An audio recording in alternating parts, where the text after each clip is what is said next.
Akin na yan, Aris. Ibalik mo na yan. Bakit nangunguha ka ng hindi sayo?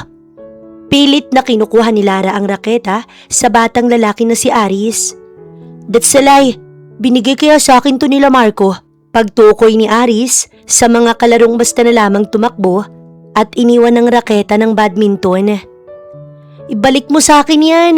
Patuloy ni Lara. Nag-agawan ng dalawang bata hanggang sa parehong mapaupo. Isusumbong kita sa mami ko.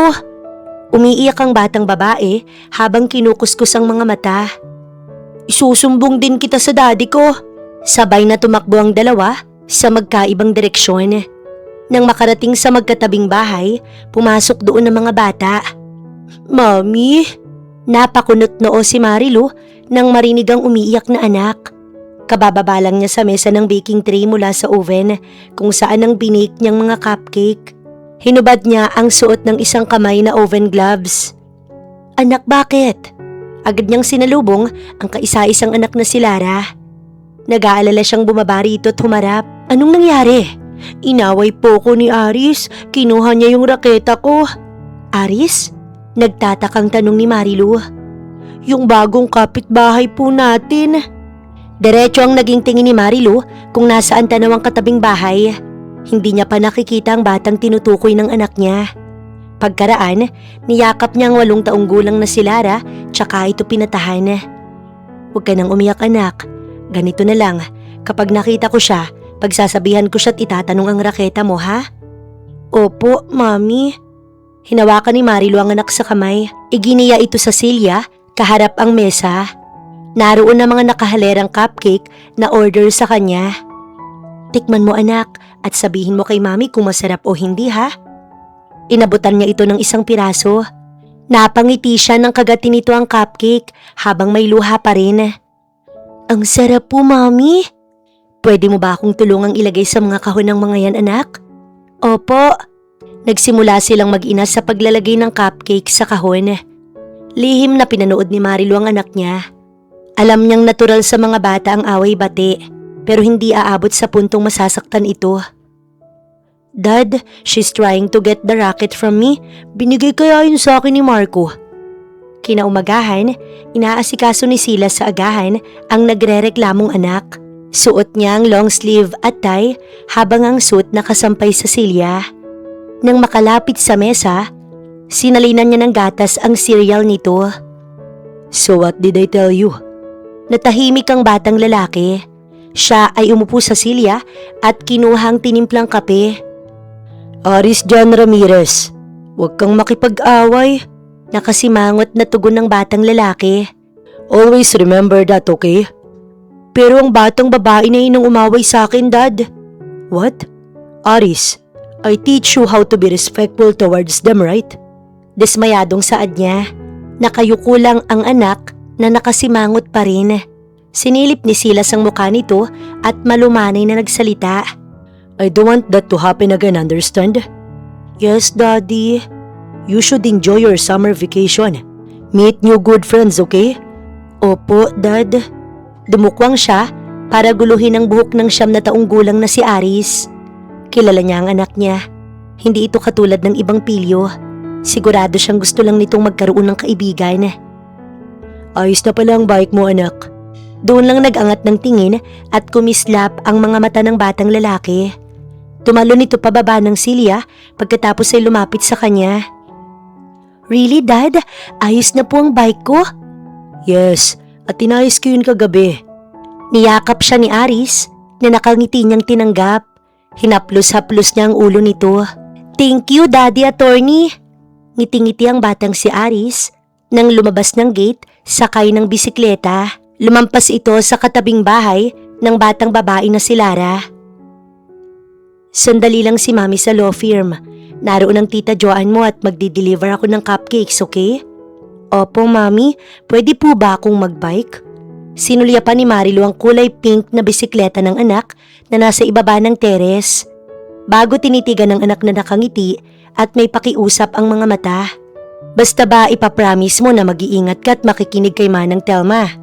Sinulyapan niya ang ginang na nakikinig lang sa kanila. Itinaas naman ng nakangiting si Lara ang palad. Promise po, Mommy. O sige na. Napatalon sa saya si Lara. Tumalikod ito pero muli ring humarap para halikan siya sa pisngi at yumakap. Nakangiting pinanonood lang ni Marilu ang anak.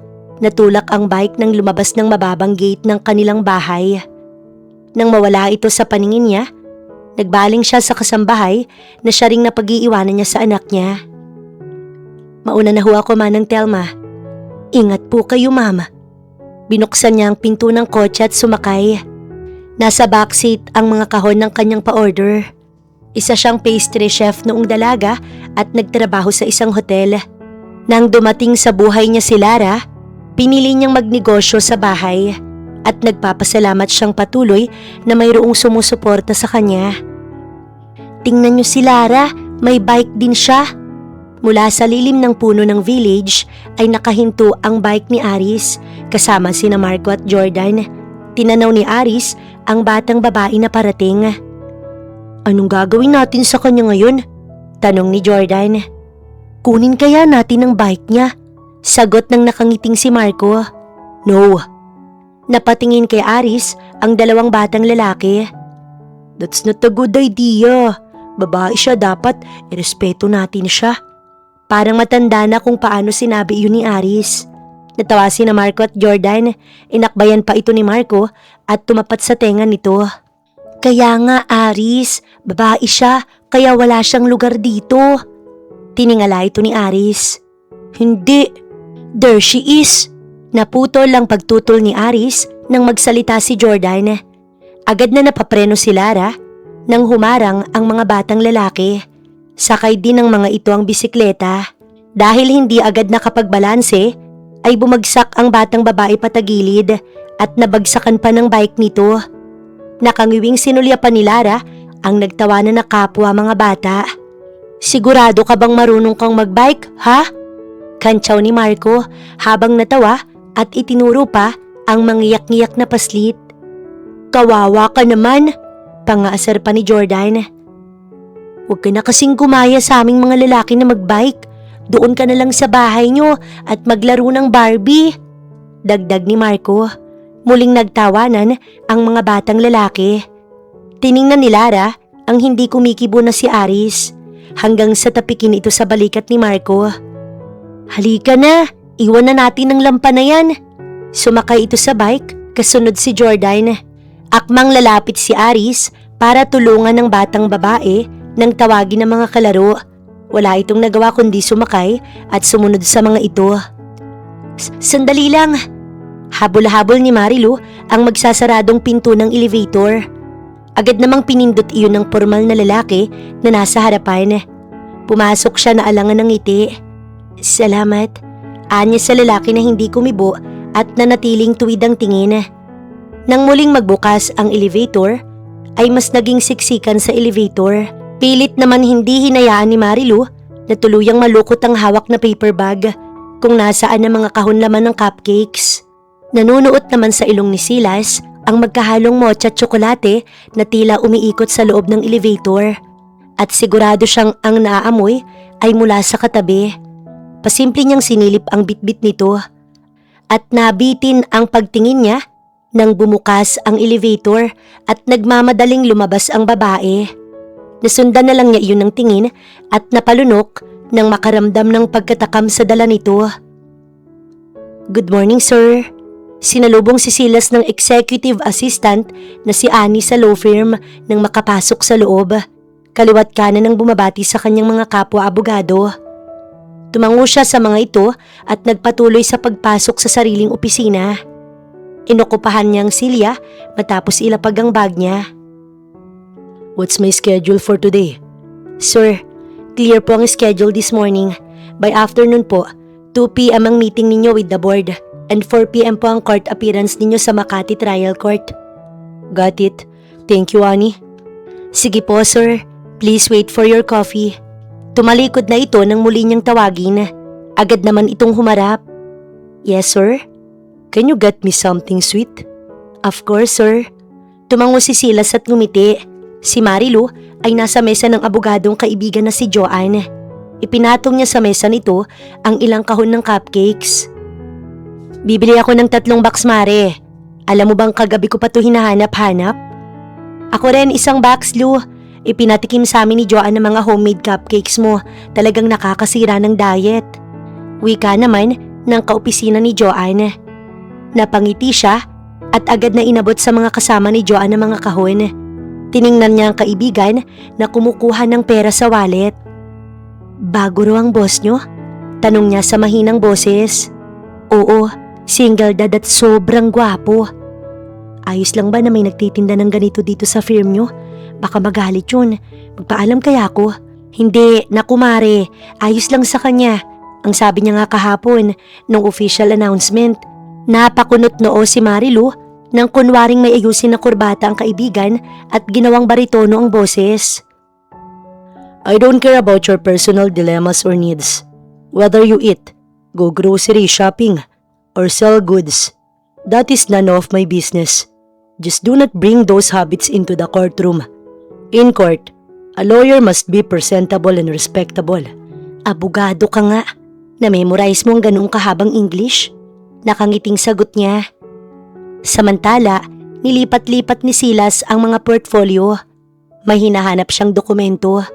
Nakatutok pa rin siya doon nang tawagin ni Annie. Annie, kusa rin siyang natigilan nang maalalang inutusan niya pala ito. Kaya siya na lang ang tumayo at lumabas ng opisina. Pero otomatiko siyang napakunot noo nang maamoy ang pamilyar na matamis na naamoy niya sa elevator. Mabilis na gumala ang mga mata niya sa bawat desk ng mga abogado. At naroon nga ang pinagmumulan ng amoy, ang mga cupcake. Nagulat pa ang isang empleyado na saktong pagsubo nito, siya ay lumapit.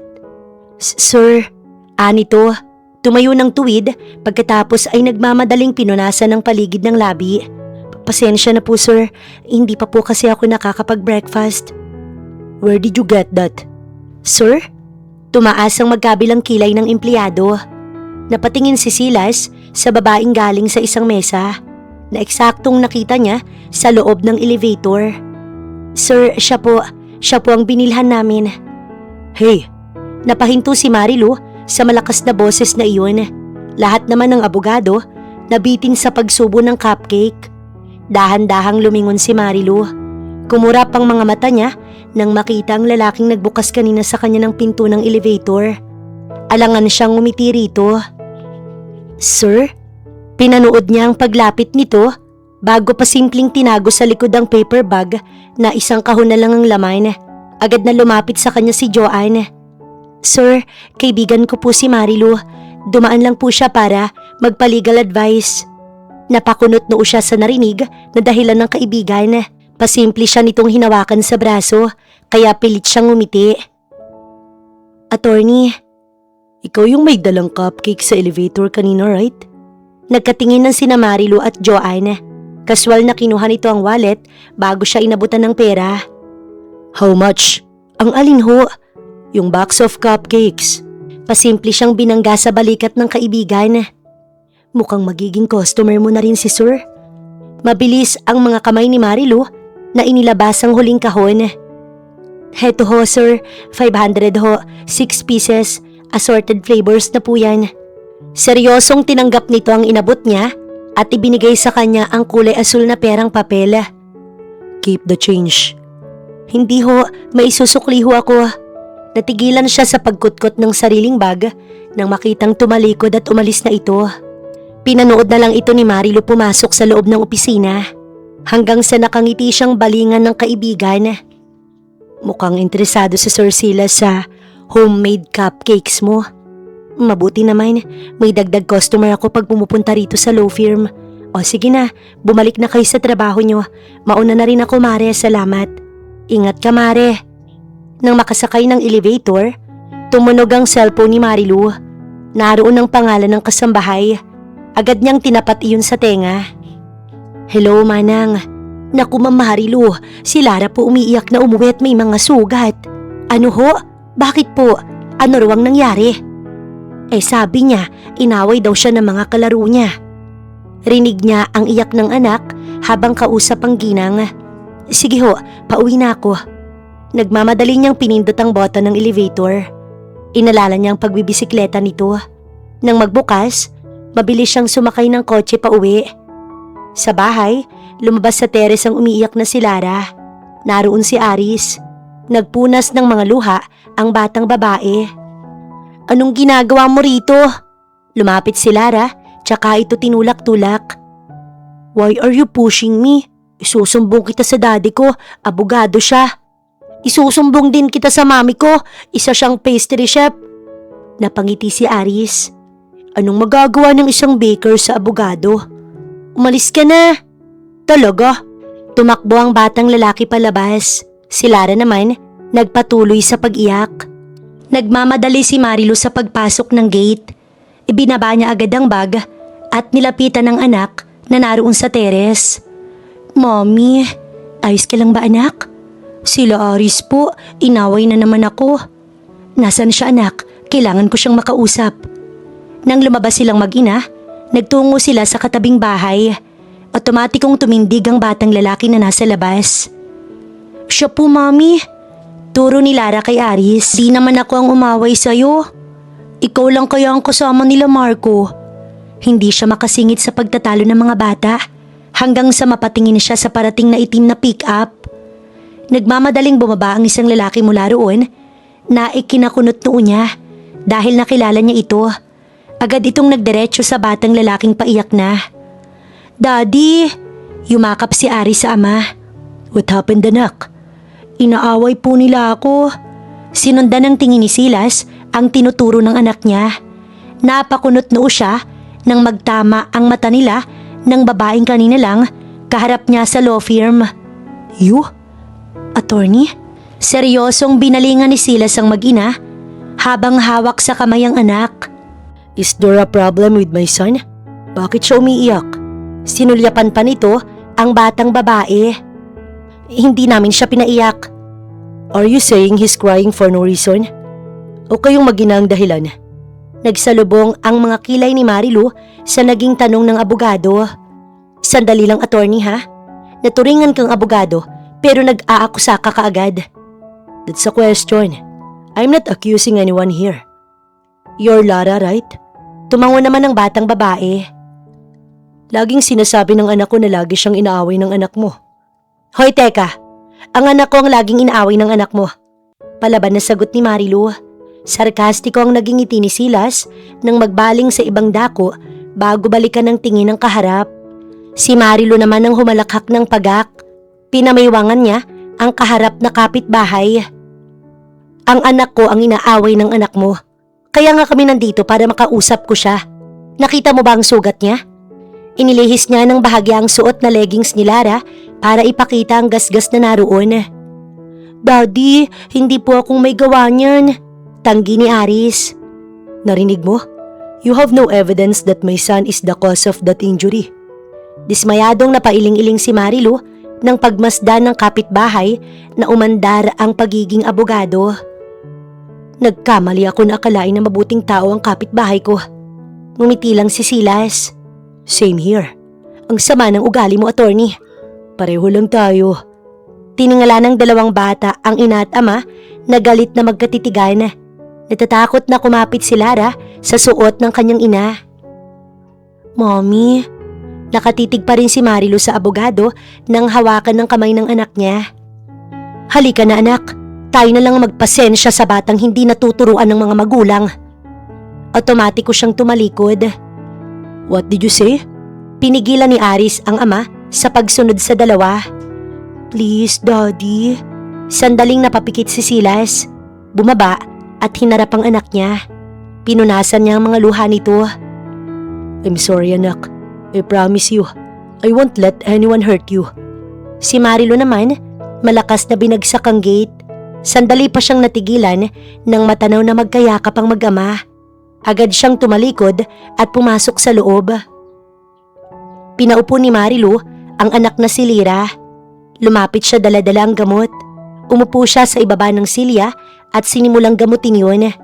Maingat niyang dinampian ng bulak ang sugat. "Hindi na mangyayari ulit to anak ha? Gusto ko lang naman pong magbike, Mommy." "Gagawin natin yun. Kasama mo na ako para hindi ka na malapitan ng mga batang yun ha?" Sinapo niya ang pisngi nito nang tumayo bago halikan sa noo. Salamat, Mommy. Doon lang umiti ang batang babae. Sa bahay ni Silas, kahawak kamay niya ang anak patungo sa sala. From now on, I'll be looking out for you. Really, Daddy? Kung kailangan kong mag-remote work, I will do it para makasama ka sa paglalaro at wala nang mga away sa iyo, anak. Thank you, Daddy. Makalipas ang minuto, ay tanaw-tanaw ni Marilu ang katabing bahay mula sa bintana. Hindi niya inaasahang kapitbahay pala niya ang abogadong nakilala. Naalala niya pa ang pagpindot nito ng boto ng elevator para sa kanya. Hay, pakitang tao lang pala yung ginawa niya. Naiiling niyang sabi. Maliit na binuksan ni Silas ang bintana sa bahay nito. Napakurap siya nang magtama ang mata nila ng kapitbahay na naroon din sa bintana. Nagdugtong ang tingin nila na tila may apoy. At para sa kanya, hindi kasing tamis at kasing ganda ng homemade cupcakes nito ang ugaling mayroon ito. Unang pabagsak na sinarado ni Marilu ang bintana at umalis, habang si Silas naman padabog na hinawi ang kurtina. Hindi niya gagawing iwan muli ang anak at ang makakasalamuha lang tulad ng kanyang kapitbahay. Sa pagharap, nakita niya sa dining table ang kahon ng cupcakes. Mabilis niyang kinuha yon at inihagi sa basurahan. Paano naging masarap siyang mag-bake kung ganun ang ugali niya? Tanong ni Silas sa sarili. Sakay ng tig-isang bisikleta sina Marilu at Lara nang mag-umaga. Nakangiti silang humintong mag-ina sa playground na nasa loob ng village. Agad silang nagtungo sa swing at sumakay doon. Mommy, mamaya pupunta naman tayo sa clubhouse para makapag-swimming sa pool. Oo naman anak, gusto mo magbaon pa tayo ng prutas? Yes, Mommy. Naglaho ang ngiti ni Marilu nang magtanaw ang mag-amang kapitbahay na tila nagja-jogging patungo sa kanilang pwesto. Heto na ang mga asungot. Bulong niya sa sarili. Dad, gusto kong mag-swing. Ani Aris. Sure anak, sige na halika.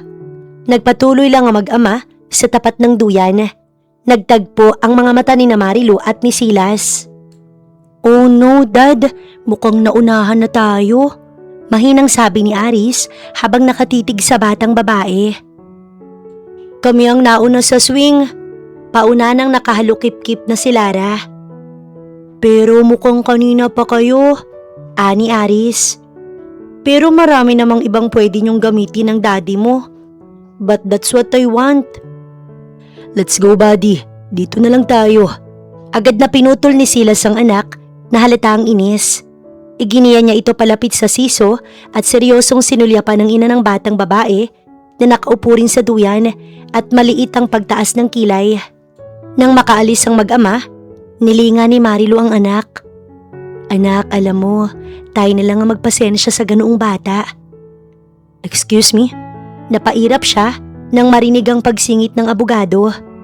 Anong ibig mong sabihin na ganoong bata ang anak ko? Wala akong ibig sabihin doon, attorney.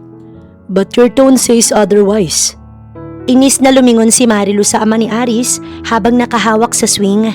Nakita niya ang madilim na anyo nito nang tumaas ang siso kung saan ito nakaupo. Ano ba dapat ang tono ko, attorney? Ngisi ang ginawa ni Silas nang marinig ang mapanuyang himig ng kapitbahay sa pagtawag sa kanya bilang abogado. Umiling siya at tumanaw sa ibang dako. You're unbelievable, Miss Cupcake. Hindi Cupcake ang pangalan ko. Sinalubong ni Silas ng tingin ang ina ng batang babae. Hindi ako interesado na malaman ang pangalan mo. Hindi ko rin naman sasabihin sa'yo. As if I care. Salit-salita namang tiningnan ng dalawang bata ang mga magulang hanggang sa pikon na tumayo si Marilu at hawakan sa kamay si Lara. Halika na anak, hindi tayo mag-e-enjoy dito dahil may panira. Sadyang tumapat siya sa pwesto ng abogado. Napangiti lang ito. Okay po, Mommy. Hawak niya sa kamay ang anak at naglakad na paalis. Mabilis naman na nagtungo ang tuwang-tuwang si Aris sa swing. Daddy, pwede na tayo rito. Nakangiti namang sumunod si Silas. Tinanaw niya ang mag-ina na may ngiti pa rin sa labi. Mommy, tingnan niyo. Hinintay lang nila tayong makaalis. Sumbong ni Lara na nakalingon sa palaruan. Binalingan iyon ni Marilu. Nakita niyang pagkaway sa kanila ng nakangiting batang lalaki. Manang-mana sa ama niya. Bulong niya. Nang tingalain ni Lara, naitikom niya ang bibig. Anong gagawin natin, Mami? Hayaan mo sila dyan sa swing kung hanggang kailan sila tatagal. Umuwi na tayo, anak. Tinanaw ni Silas ang palayong mag-ina. Binalingan niyang anak at inabangan ng kinaupuan nitong swing. Anak. Yes po, Daddy. Gusto ko lang malaman mo na hindi mo dapat gawin ang paraang ginawa ko kanina. Mali na makipagtalo sa babae.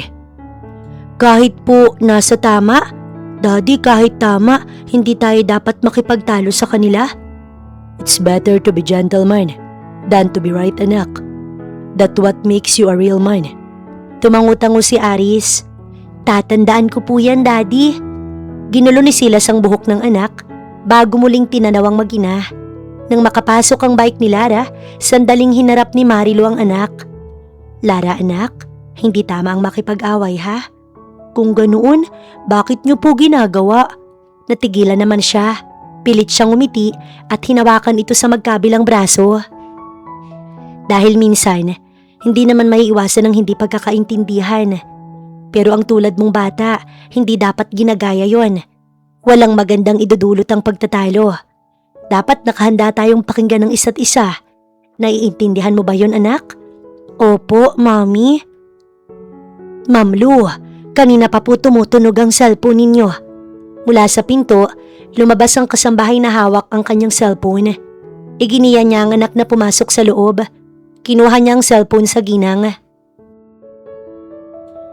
Kayo muna ho ang bahala kay Lara, Manang. Opo, Ma'am. Nang makapasok ang mga ito, nakapamewang ang isang kamay ni Marilu nang itapat sa tenga ang cellphone. Hello, Mare.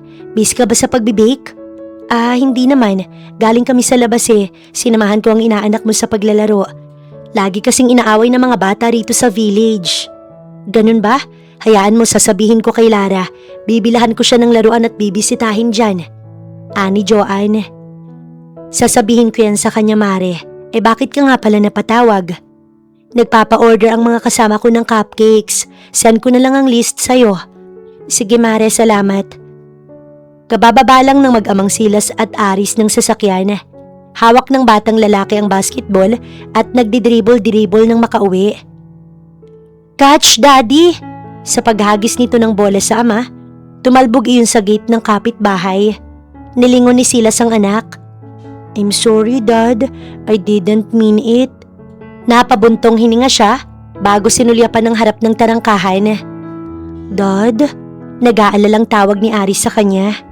Ako na ang kukuha. Pumasok ka na sa loob. Thank you, Daddy. Hinayaan muna ni Silas makapasok sa loob ang anak bago siya dumukwang ng maingat. Nang pulutin ang bola, agad siyang may nakakatakam na naamoy. Sige, may pasobra akong ilang piraso rito. Ipapadala ko sa bahay niyo. Oo, Mare, walang prob. Natigilan si Marilu nang sa pagtaas ng muka, naroon ang kapitbahay. Otomatikong naglinya ang noo niya. Ibinaba ang cellphone at nagtungo sa gate na nanatiling sarado. Napapurmal naman si Silas nang ituwid ang likod. Excuse me, attorney? Anong ginagawa mo sa harap ng gate ng bahay ko? Hindi alam nito ang ipapaliwanag hanggang sa ipakita ang hawak na bola. I just pick up the ball. Sinulyapan iyon ni Marilu bago tinitigan sa mga mata ang abogado. Ang atensyon nito na sa hawak niyang paper bag. Nakuha mo na ang bola, hindi ba? Alis na. Pagtataboy niya, binuksan niya ang gate dahilan para ito ay mapaatras. This is not your property. Napangisi si Marilu. Anong hindi ang sinasabi mo dyan? Nasa harap ka ng bahay ko. Binasa mo ba ang deed of restrictions ng village? Doon siya napakunot noo. Well, malalaman mo sa dokumento na yun na hindi mo private property ang harap ng gate mo. Public easement ito na hawak ng HOA. Ibig sabihin, common area ito para sa lahat ng narito sa village. Kaya sa mata ng batas, wala akong karapatang palayasin ako rito. Hindi makapaniwalang pinilig ni Marilu ang ulo. Talaga? Oh, di kung wala akong karapatan na palayasin ka sa harap ng gate ko dahil sa public easement na sinasabi mo, lumayas ka na lang sa harap ko. Siguro naman, attorney. Saklaw na yun ang karapatang pantao ko na ayaw kitang makita. Ayokong makita yung pagmumukha mo. Dire-diretso niyang litanya. Magkapanunod silang napalinga sa humintong mobile service ng kanilang security. Pareho pa silang napakunot noo nang bumaba mula roon ang ilang gwardya. Magandang hapon po, ma'am at sir. May problema po ba? Magalang na tanong ng gwardya. Eto ho kasing abogado na to, sir. Akala mo siya lang may alam. Sumobra naman ang pagiging entitled. Agad na sagot ni Marilu. I just explained the property law. Nakalahad naman ang mga palad ni Silas nang sumagot. Wala akong panahon makinig sa property law na sinasabi mo. Ang malinaw sa akin, nasa harap kita at nakakabwisit yun. Akmang sasagot pa ang abogado nang igiya sila ng mga gwardya na sumakay para dalhin sa opisina. Sir, ma'am, sa office na po tayo para hindi nakakaistorbo sa mga kapitbahay. Magkaharap sina Marilu at Silas sa silya habang nasa gitna ng mesa ang president na salit-salitan silang tiningnan. Wala bang magsasalita sa inyo, ma'am, attorney? O sige, ganito na lang. Ano bang pinagsimulan ng away ninyo? Yung anak niya. Laging inaaway ang anak ko. That's not true. Ang anak niya umaaway sa anak ko. Anong anak ko? Yes, anak mo. Huminto lang ang nagsasabong na dalawa nang hampasin ng presidente ng Homeowner Association ng mesa. Unang tumahimik si Silas at nagtitimping huminga. Attorney Ramirez, huwag niyo sanang masamain pero ang mga kaibigan ng anak ninyong si Aris ay sina Marco at Jordan. Laging laman ng reklamo ang mga batang yon dahil sa pangaaway sa mga bata rito sa village. My son will not pay for complaints of others. Hindi kasalanan ng anak ko ang kasalanan nila. They were just his friend. Sa batas, walang lugar ang guilt by association. Seryosong pagpapaliwanag ni Silas. Habang napailing na lang si Marilu sa mga sinabi ng kaharap. Okay, attorney. Humihingi ako ng pasensya sa sinabi ko. Wala akong masamang intensyon sa bata. Ang gusto ko lang sabihin, pareho na kayong mga magulang. Hindi kayo makikita ng mga anak ninyo bilang isang mahusay na abogado o kahit ano pang propesyon. Makikita nila kayo bilang mga magulang na nakikipag-away sa kapitbahay. At sa tingin ko, hindi magandang ehemplo iyon sa mga bata. Natahimik ang dalawa.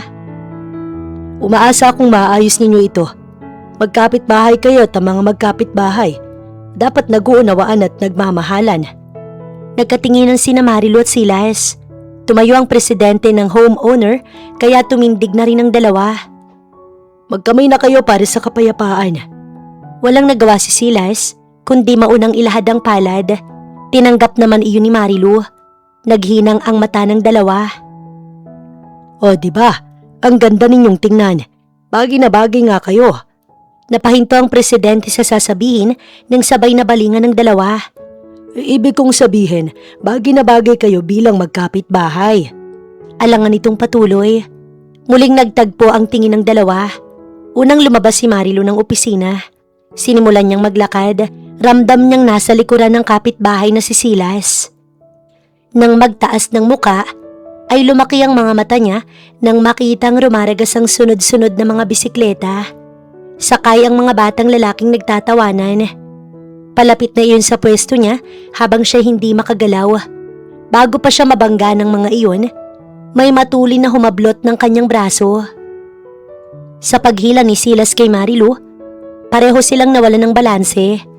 Patagilid silang bumagsak sa kalsada. Napaigik siya dahil ang nakadiretso niyang braso, nahigaan ng ulo ng kapitbahay. Marahang bumangon si Marilu at nilinga si Silas. Napatingin siya sa braso nito na salo ang kanyang ulo. Attorney, ayos ka lang ba? I'm fine. Tumayo si Marilu. Nilahad ang palad sa abogado. Seryosong tiningala naman iyon ni Silas bago iyon inabot. Si Marilu naman, hindi handa sa bigat ng kapitbahay. Kaya imbis na maitaas niya ito, siya ang bumagsak dito. Lumaki ang parehong mga mata ng dalawa nang makitang magkadikit ang kanilang mga labi. Otomatikong lumayo si Marilu at hinawakan ng labi. Ramdam niya ang mabilis na tibok ng puso. Si Silas, tulalang nakatitig sa kaharap hanggang sa pareho nilang marinig ang tawag ng mga anak. Mommy! Daddy! Natatarantang lumapit si Marilu sa anak. Halos maduling siya habang nakatitig dito. Anak, may nakita ka ba? Umiling-iling si Lara. Sinulyapan niyang batang lalaki na nilapitan ng ama nito. Did you see anything? Tanong naman ni Silas. Kumunot noo ang batang lalaki. I only saw Marco and his friends. Sakay sila ng bike palayo. Napahinga si Silas at napangiti. Pero nawala rin iyon nang magtagpo ang mga mata nila ng ina ng batang babae. Agad nilang pinutol ang pakikipagtitigan. Nanginginig ang kamay ni Marilu nang hawakan ng kamay ng anak niya. Halika na, Lara. Mommy, nag-away po ba ulit kayo ni attorney? Hindi anak, halika na. Dad, rumihistro sa mukha ni Silas ang nagtatakang anyo ng anak, kaya lang naputol ang tingin niya sa palayong kapitbahay. Ano pong nangyari sa inyo ni Mami ni Lara? Agad na umiling si Silas. Nothing, walang nangyari. Let's go home. Hinawakan niya sa balikat ang anak patungo sa nakapark na pick-up. Nang maiuwi ni Marilu si Lara, sinapo niya ang dibdib na malakas pa rin ang dagundong. Si Silas naman nang makapasok sa bahay, sinilip ang bintana. Kumurap ang mga mata niya nang makita ang anino ng kapitbahay. Dad, what are you doing? Agad siyang napalingon kay Aris. Naroon ang anak niyang inosente na nakatingala sa kanya. Sinulyapan pa nito ang bintana. Sino pong sinisilip niyo? Wala naman. I just make sure nakalak ang windows. Halika na sa taas. Sa clubhouse ang tungo ng mag-ama nang bumaha ang liwanag. Agad na tumalon sa swimming pool ang batang si Aris. Si Silas umupo sa beach chair. Nakangiti niyang pinanood ang anak hanggang sa mapatingin sa di kalayuan. Napaseryoso siya ng pagmasdan ang hinahangin-hangin na buhok ng palapit na si Marilu. Wala sa loob niyang ito ay natitigan. Sa pagkakataon na ito ay napagtanto niya ang gandang nakikita. You said, hindi rin alam ni Silas ang susunod hanggang muli siyang mapatingin muli kay Marilu. Dad, hindi mo talaga maiintindihan ang sinasabi ko kung kay Miss Marilu ka nakatingin. Binalingan muli niya ang anak, tumindig at lumapit. Remember Dad, kaaway natin sila.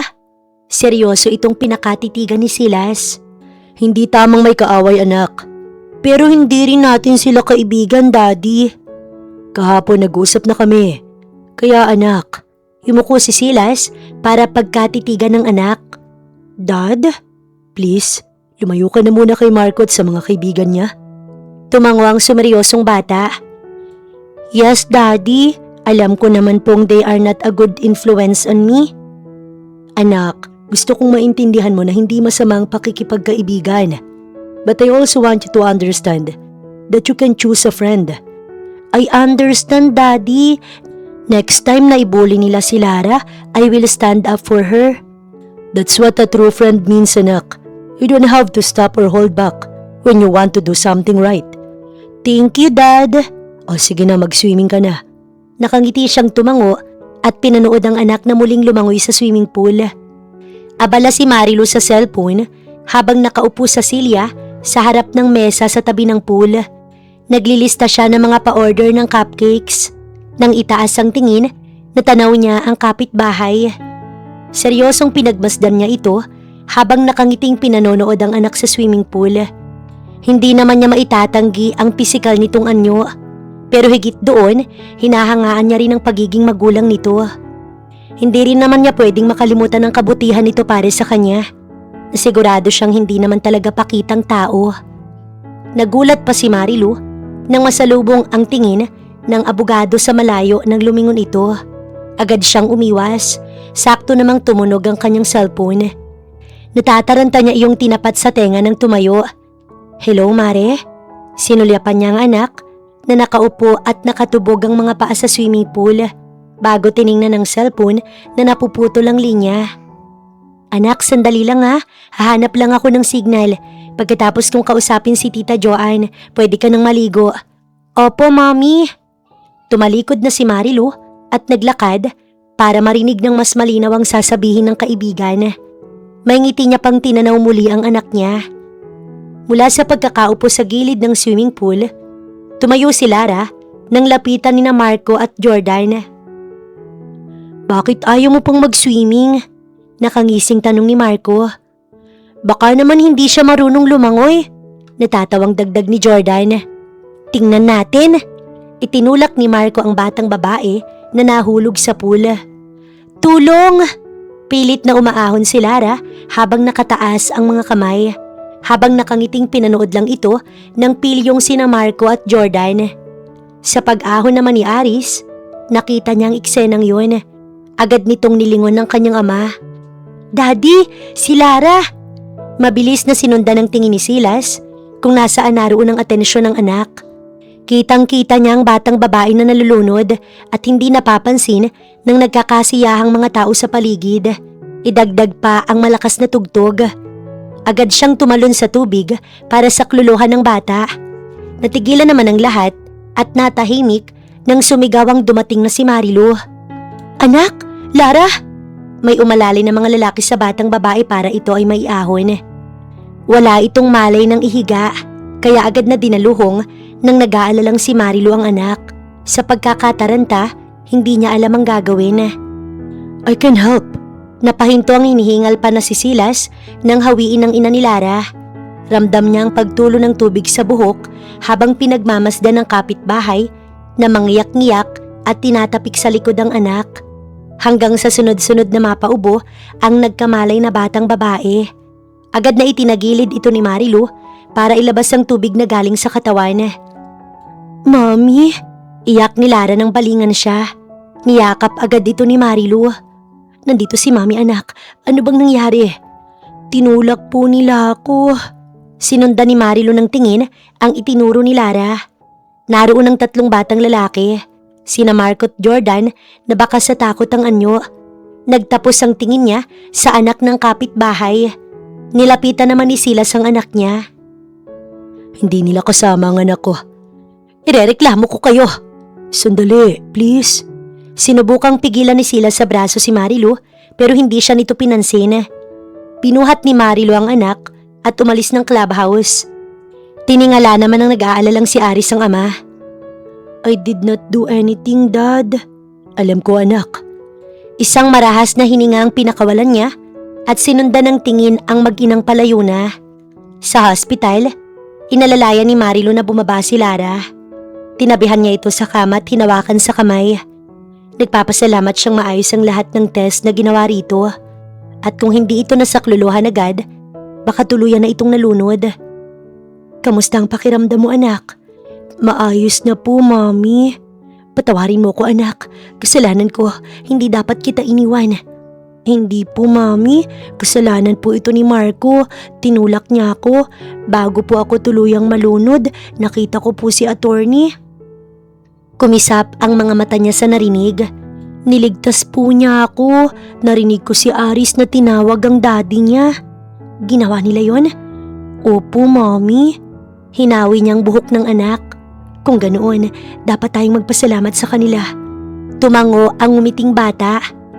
Sa opisina ng presidente ng Homeowner Association ang punta ni Marilu kasama ang anak ng maging mabuti ang pakiramdam. Naroon ang pinatawag na 2 batang lalaki kasama ang mga magulang. Umupo po kayo, Ma'am Marilu. Inukupahan nilang mag-inang magkatabing silya. Hintayin lang natin si Attorney Ramirez. O ayan na pala sila. Nilingan niyang dumating. Otomatikong nagtugma ang tingin nila ni Silas. Inukupahan nito ang kaharap nilang silya. We were sorry about what happened, Marilu.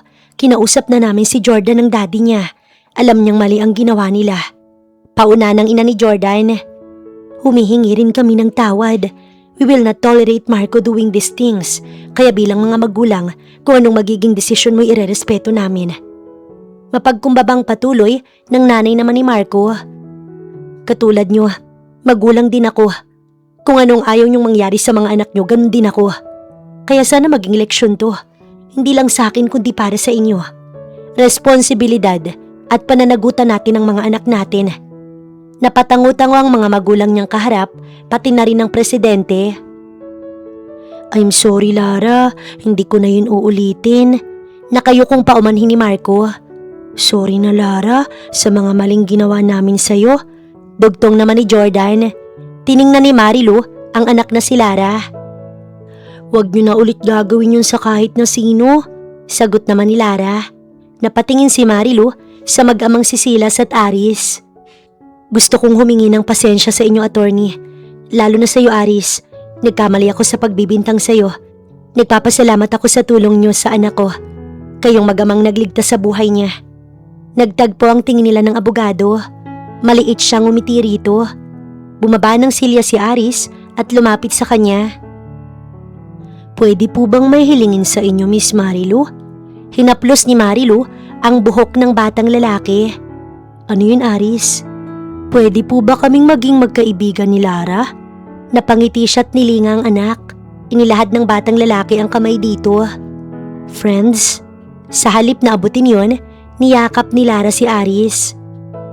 Gusto talaga kitang maging kaibigan, Aris. Nagtagpo ang mga mata ni na Marilu at Silas bago parehong napangiti. Payapa silang lumabas sa opisina. Matapos magpaalam kay Marilu ng mga magulang ni na Marco at Jordan, naiwan silang dalawa ng abogado. Sandali silang natahimik bago siya nagsalita.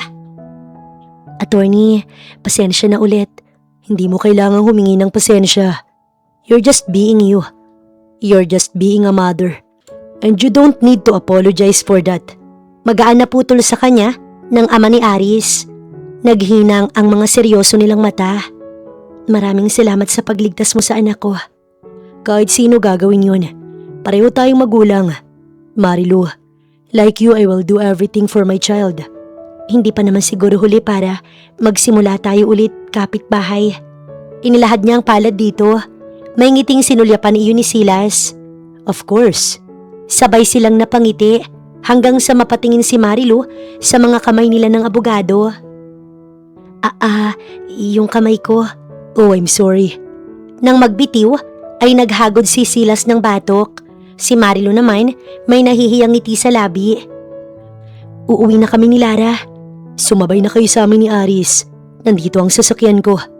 Muli silang nagkatitigan bago tinuro ni Silas ang pick-up. Kids, let's go home. Maganda ang ngiti ni Marilu nang ilabas mula sa oven ang mga cupcake. Ma'am, tulungan ko na po kayong ilagay ang mga ito sa kahon. Sige, humanang salamat. Mommy! Huminto si Marilu at hinintay na makalapit ang anak. Naroon ang nakangiting si Lara na may suot pang helmet na kulay pink. Tapos na kayo magbike? Opo, tinuruan po ako ni Aris. Talaga? May bibigay kayo ni Manang Telma na cupcake sa kanya. Ako naman, magdi-deliver lang sa law firm at kitita Joan mo ng cupcake, okay? Opo, Mommy. Nang umalis ang tuwang-tuwang anak, ay tinanaw niya ito. Simula nang magkaayos sila ng kapitbahay, naging mas maayos ang lahat, lalo na ang mga bata. At nagpapasaya iyon ng kanyang puso. Ma'am, ayos na po ang mga kahon. Salamat, Manang. Kayo na muna hong bahala kay Lara, ha? Opo, ma'am. Huwag po kayong mag-alala. Nang makalabas ng bahay, ay natigilan si Marilu nang makita ang palabas din na si Silas. Ngumiti ito at nagtungo sa kanya. Ito pa ang nagbukas ng sariling gate para sa kanya. Alis ka ba? Oo, magdi-deliver ako sa law firm nyo. Maingat na kinuha ni Silas sa kamay niyang bit-bit na bag kung nasaan ang mga kahon ng cupcakes. Sabay na tayo. Ha? Doon din naman ang punta ko sa firm. Pinanood niya ang pagtungo nito sa pick-up truck. Binuksan pa nito ang pinto ng sasakyan. Let's go. Ngumiti siya at lumapit doon. Sa loob ng firm, akmang kukunin na niya ang mga bag na dala-dala ni Silas pero iniwas iyon ng abogado. Salamat, ako nang magdadala. It's okay, Marilu. Sa office naman to dadalhin, hindi ba? Naglakad na ito at pinindot ang boto ng elevator. Pumasok siya sa loob at sinundan ni Silas. Nang muling huminto ang bumukas na elevator, pumasok ang maraming empleyado. Nagbunggo-bunggo sila ng mga ito dahilan para mapadpad sila sa likod. Nagkaharap sila ng abogado sa sulok. Ang isang palad ni Silas ay nakalapat sa elevator sa tapat niya para hindi siya nito tuluyang mayakap. Malikot ang mga mata ni Marilu habang ramdam ang kaba at tensyon sa pagitan nila nito. Are you okay? Tanong ni Silas. Sa pagtingala, nakita niyang nakatingin ito sa kanya. At habang magkatagpo ang mga mata nila ng abogado, ay tila nabibingi siya sa pintig ng puso. Seryosong pinagmasdan ni Silas ang kaharap at aaminin niyang habang nasa mga mata niya ito, hindi niya maipaliwanag ang bugso ng damdamin. Natauhan lang ang dalawa nang tumunog ang elevator at maglabasan ng mga empleyado. Mabilis na kumilos si Marilu at lumayo kay Silas. Bukas na pala ang elevator, halika na attorney.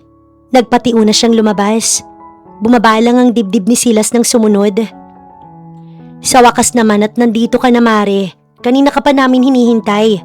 Sandali, nasa na mga pa-order mo? Hinanap-hanap ng tingin ni Joanne ang daladala niya. Nakaabang na rin ang ibang abogado at ilang law firm staff sa order ng mga ito. Hanggang sa mapatingin ng mga ito sa parating na si Silas. Kaswal nitong ibinaba ang malaking bag. Pansin ni Marilu ang pagkatulala ng mga ito. Andito na ang mga order ninyo. Nasalubong ni Marilu ang tingin ni Joanne. Magkahulugan ang ngiti nito habang nagbaling sa abogado. Attorney, balik trabaho na po pala kayo? Yes, I just took care of some private matters. Lihim na sinulyapan ni Silas si Marilu na nakita naman ni Joanne. At ikaw Mare, balik pa order ka na ulit? Oo, nakapag-focus na ako sa pagbibik dahil naayos na rin ang lahat ng dapat kong ayusin. Teka nga, hindi naman sigurong ang iisang tinutukoy ninyo, di ba? Otomatikong nagkatinginan ng dalawa. Natatarantang umiwas si Marilu at tinuon ang atensyon sa kaibigan. Hindi. Yes, we're talking about each other. Nakakunot noong nilingon niya ang abogado. Abogado ko at walang puwang sa akin ang pagsisinungaling. Sagot ni Silas bago tuluyang tumalikod para magtungo sa sariling office. Nasundan na lang niya ito ng tingin. Mabilis siyang hinawakan ni Joanne sa braso at tinalog. Mare, ano ba yung pasabog mo ha?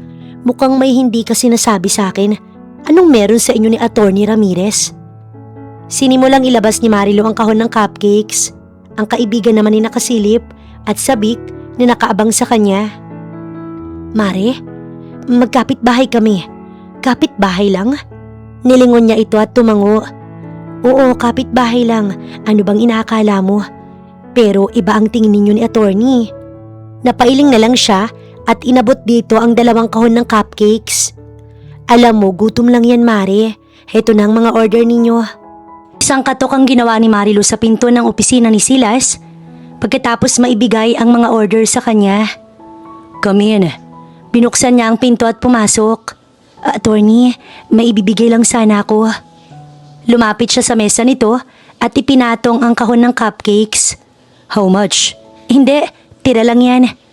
Tira lang ba ang kaya mong ibigay sa akin? Hindi. Ibig kong sabihin, tinira ko talaga yan para sa'yo. Naghinang ang mata nila bago kinuha yun ng abogado at maliit na ngumiti. Pasasalamat yan sa paghatid mo sa akin. Well, hindi ko matatanggap ito bilang pasasalamat mo. Ha? Ipinatong ng abogado ang 2 braso sa lamesa at siya'y tinitigan. I want you to thank me by asking me out. Napataas ang 2 kilay ni Marilu. Anong ibig mong sabihin? Kahit malinaw naman niyang narinig ang sinabi nito, tila siya nabingi. I'm off work tomorrow, kaya mag-isip ka kung saan mo ko dadalhin. Narinig na lang ni Marilu ang pagkatok sa pinto at pagpasok ng sekretarya. Attorney, ready na po ang client. Alright, please wait for me at the consultation room. Tumindig si Silas nang lumabas ang sekretarya. Nilapitan niya si Marilu. I'll see you tomorrow, okay? Ngumiti ito bago lumabas ng opisina. Nawala ang ngiti ni Marilu. Nang makauwi, ay nakita niya sa harap ng bahay ang pamilyar na muka. Anong ginagawa mo rito, Michael? Dire-diretso siya sa gate na binuksan. Ngiti-ngiti naman itong humawak doon. Walang emosyon na mga mata niya nang harapin ang dating nobyo at ama ni Lara. What's on your face, Lou? Hindi ka ba masayang makita ko? Mama, nilingon niya ang kinakabahan na kasambahay na lumapit.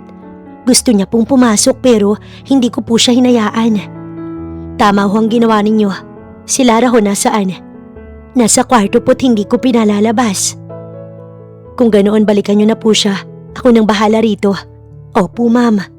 Hinintay niyang makapasok ang kasambahay at maisarado ang pinto bago muling tiningnan si Michael na nasa pagitan ng nakasarado at mababang gate.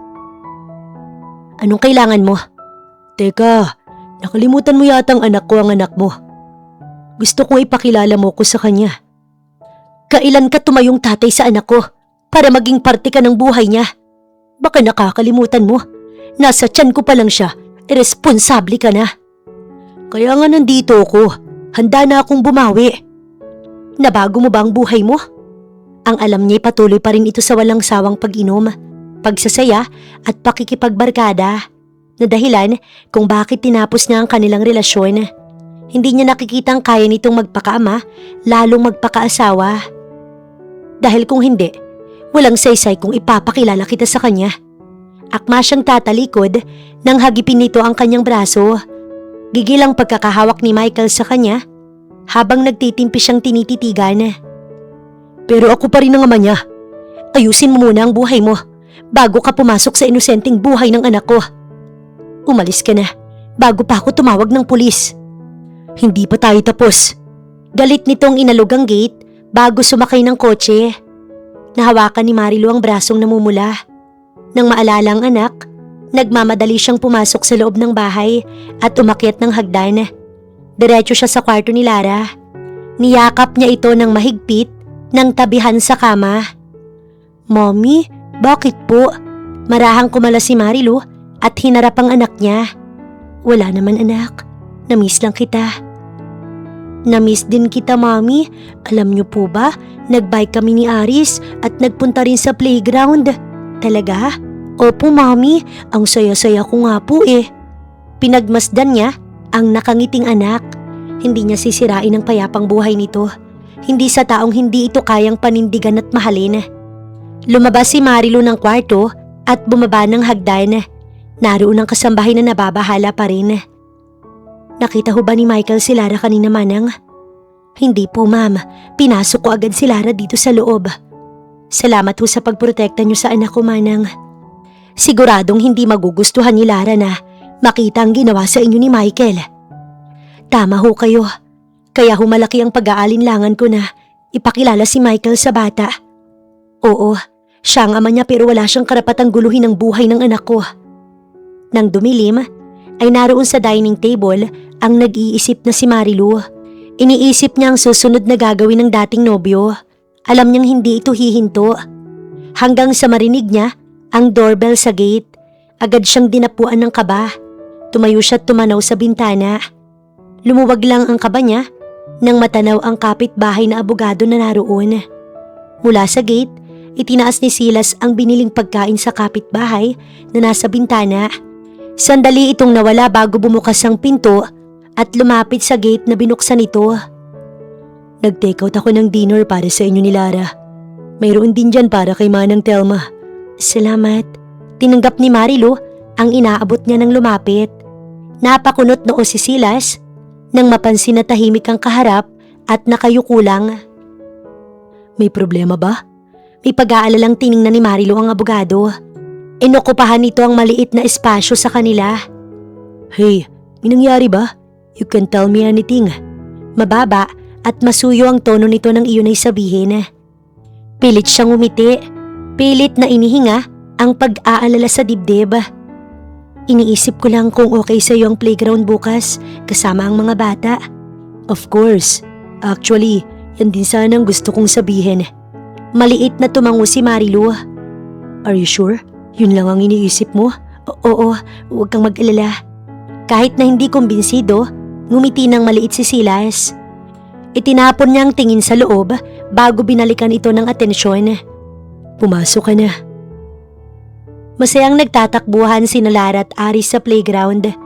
Si Marilu naman, nakaupo sa sapin na nakalatag sa damo. Sinulyapan ni Silas ang ina ni Lara, napansin niya na kagabi pa tila may inaalala. Kaya sinimulan niyang magkwento. Aris lost his mother when she gave birth to him. 9 na taon na rin ang mangyari yun. Nilingan ni Marilu ang abogado na nagpatuloy sa pagsasalita. And that's when I realized na mas mahirap tumayong ina. Kaming mga tatay ang provider. At ang katulad mong nanay, kayo ang buhay ng bahay ang nag-aalaga ng mga bata, ang nag-aasikaso. Don't get me wrong. Hindi ko kayo nililimitahan.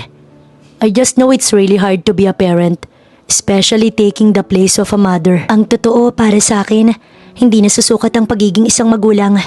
Hindi mas matimbang ang ama o ina o kung sino ang mas nakakapagbigay. Meron silang magkaibang responsibilidad na nagiging isaalang-alang sa mga anak nila. Seryosong wika ni Marilu. Gusto kong maging tatay ni Lara. Ikaw, gusto mo bang maging nanay ni Aris? Kumurap ang mga mata ni Marilu sa tuwid na tanong na iyon ni Silas. Hinawakan nito ang kamay niya at maliit na ngumiti. Sinabi ko noon na hindi na ako maghahanap ng iba. Pero nakilala kita at nakita ko ang kulang sa akin, Marilu. Umiling-iling siya kahit na ang totoo, ganoon din ang nararamdaman niya. May bahagi sa puso niya na tila nabuo sa tuwing ito ay kasama. Bakit hindi? Bakit hindi pwede? Tanong ni Silas. Dumating ang tatay ni Lara. Natigilan si Silas. Bumitaw si Marilu sa kamay nito at bumaling sa mga batang nasa di kalayuan. At gusto niyang makilala ang anak. Gusto mo ba siya? Mapait na napangiti si Marilu habang nakatitig sa anak na binuhay mag-isa. Paano mo mamahalin ng taong hindi kayang magbago para sa pamilya? Muli niyang binalingan si Silas nang hawakan nito ang kamay niya. Kung ganun, bakit ka natatakot? Hindi mo kilala si Michael. Gagawin niya lahat. Gusto mo ba ako? Putol sa kanya nito na nagpahinto sa kanya. Natitigan ni Marilu ang kaharap na hinawakan siya sa pisngi. Yun lang ang gusto kong malaman. Inilapit ni Silas ang muka at pinagdikit ang kanilang noo. Siya naman, hinawakan ng kamay nito na naroon sa kanyang pisngi. Because if you were to ask me, I'm starting to like you. Hinalikan siya ni Silas sa pisngi. Nang akmang hahagkan nito ang labi niya, natigilan ito sa pagtunog ng kanyang cellphone. Marahan itong lumayo sa kanya. Napakunot noo si Marilu nang makitang hindi pamilyar na numero. Hello? Sinabi ko na hindi pa tayo tapos. Napatingin si Marilu otomatiko kay Silas na pinanonood siya. Tumayo siya bago nagbaling sa kabila. Paano mo nakuha ang number ko? I have my ways, Lou. At hindi lang numero mo ang kaya kong kunin. Pati na rin ang anak natin. Yan ang hindi ko hahayaan. Gusto mo ba talaga ng ganitong usapan? O ng mas mapayapa? I'm giving you a chance. Magkita tayo at pag-usapan ng tungkol sa anak natin. Ano? Hello? Naiiyak na ibinaba ni Lou ang cellphone nang mawala sa linya ang ama ng anak niya. Who's that? Nang lumingon, naroon si Silas sa tabi niya. Si Michael, ang tatay ni Lara. Gusto niyang makilala ang bata. Hinawakan ni Silas ang kamay nang nag-aalalang si Marilu. Sasamahan kita. Sasamahan kitang harapin siya. May luha siyang tumango. Niyakap naman siya nito na nakapagpapawi ng kanyang pagkabahala. Sa isang coffee shop, natagpuan ni Marilu ang sarili kinabukasan. Sinilip niya ang suot na relo. Siya lang mag-isa sa mesa dahil kailangang makipagkita ni Silas sa VIP na kliyente. Marunong naman palang makinig ang ex-girlfriend ko. Bungad ni Michael nang makalapit at okupahan ng silya. Anong gusto mo? Ang anak ko, hindi yun ganun kadali. Kung ganun, sa kotse na lang tayo mag-usap. Remember, judge ang tito ko. I just recorded everything you said as evidence. I am advising you to cease and desist immediately. Magkapanonod na napalingon sina Marilu at Michael sa dumating na si Silas. Itinaas nito ang cellphone bago inilagay sa bulsa. Dumiretso ito sa katabing silya ni Marilu. Hindi nawawala ang seryosong tingin nito kay Michael. Sino naman to? Banas na tanong ni Michael nang ituro ang abogado. I'm attorney Silas Ramirez, abogado ni Marilu. Napatingin si Marilu nang hawakan ni Silas ang kamay niya mula sa ilalim ng mesa. Binigyan siya noon ng lakas ng loob. Diretso niyang tiningnan si Michael. Oo, siyang abogado ko. And being her lawyer, I just want to inform you that your statements constitute grave threats under Article 282 of the Revised Penal Code and obstruction of justice under Presidential Decree No. 1829.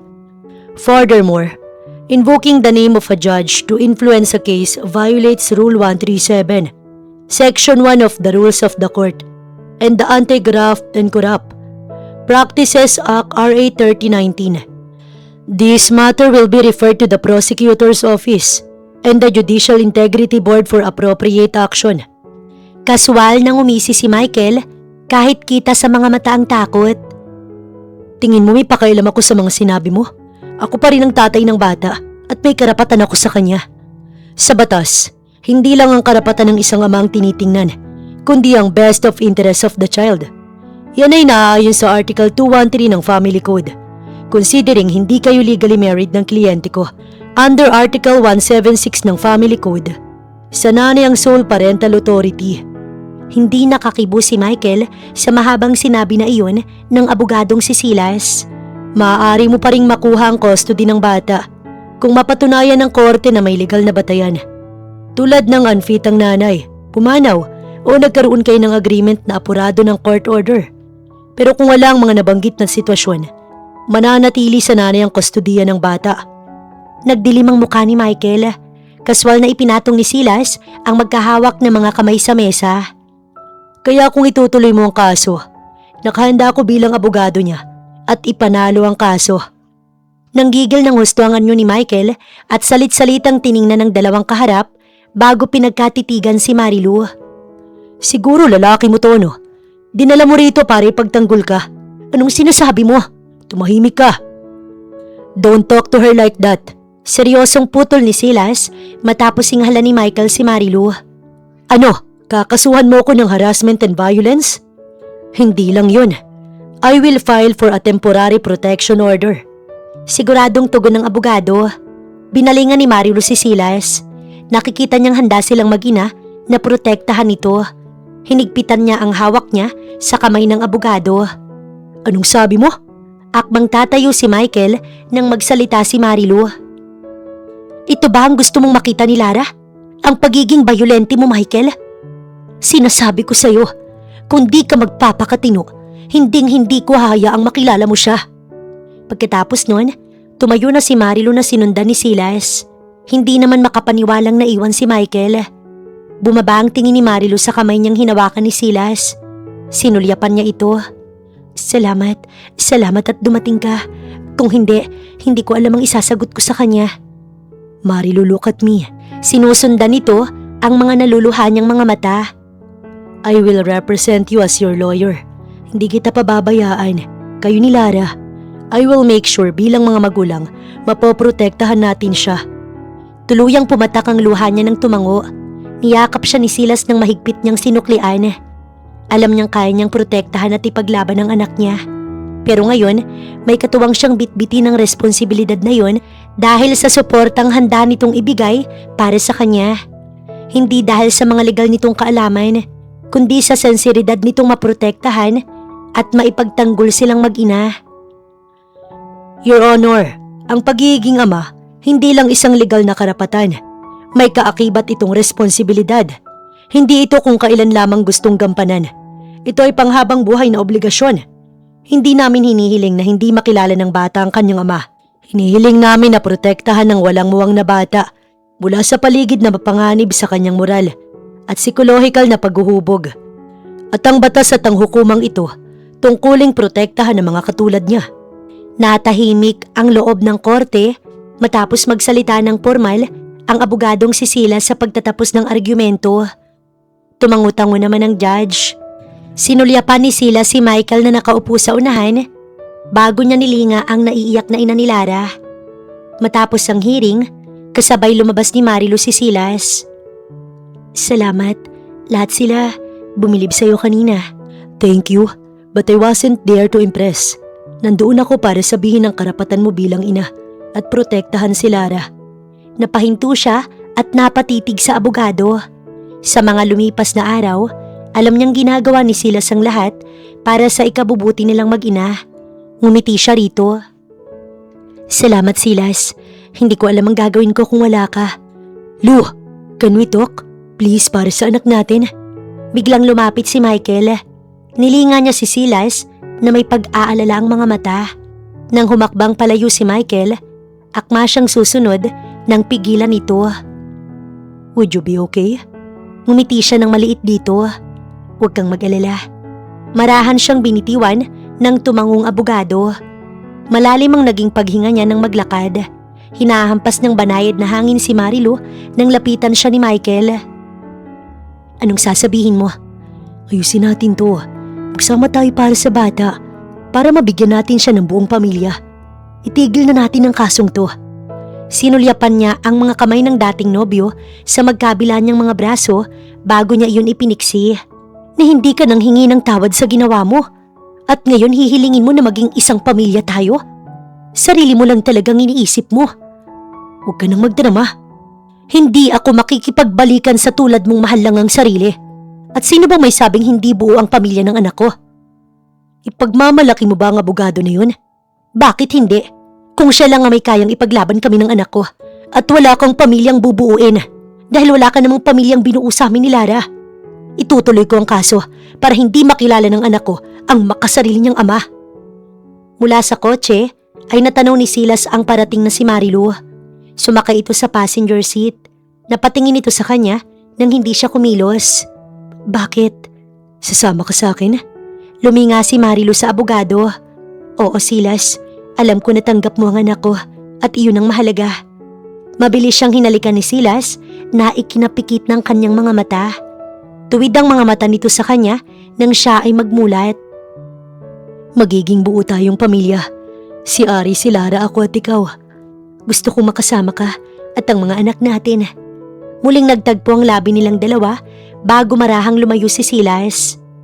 Sa oras na matapos ang kaso, pakakasalan mo ba ako? Oo Silas, pakakasalan kita. May mga luhang tumango si Marilu. Pinunasan naman ito ang luha niya bago siya nakangiting niyapos. Sa mga ebidensya na mayroon at desisyon ng hukom, tuluyan silang nanalo sa kaso. Nanatiling nasa kustodiya ni Marilu ang anak niya. At kung kakakitaan ng pagbabago si Michael, doon lang ito magkakaroon ng pagkakataon na mabisita ang bata. Ikinasal sila ni Sila sa simbahan at higit na mas masaya sa kanila, sina Lara at Aris na ang turing sa isa't isa, hindi lang kaibigan, kundi tunay na magkapatid. Hindi binigo si Marilu ng asawa. Dito niya naramdaman ang pagmamahal na buo at sigurado at mas lalo niyang minahal ito sa pagtanggap at pagtayo nito bilang ama ng anak niya na hindi na rin niya ipinagtaka dahil nakita niya kung gaano nito kamahal ang anak na si Aris. Nakilala niya rin ang mabuting bata at ipinaramdam ang pagmamahal dito bilang isang ina. Sa lahat ng nangyari sa buhay ni Marilu, nagpapasalamat siya. Ipinakita ng Diyos na hindi niya kailangang mag-isa. Ibinigay nito ang mag-ama na bumuo sa kanilang pamilya.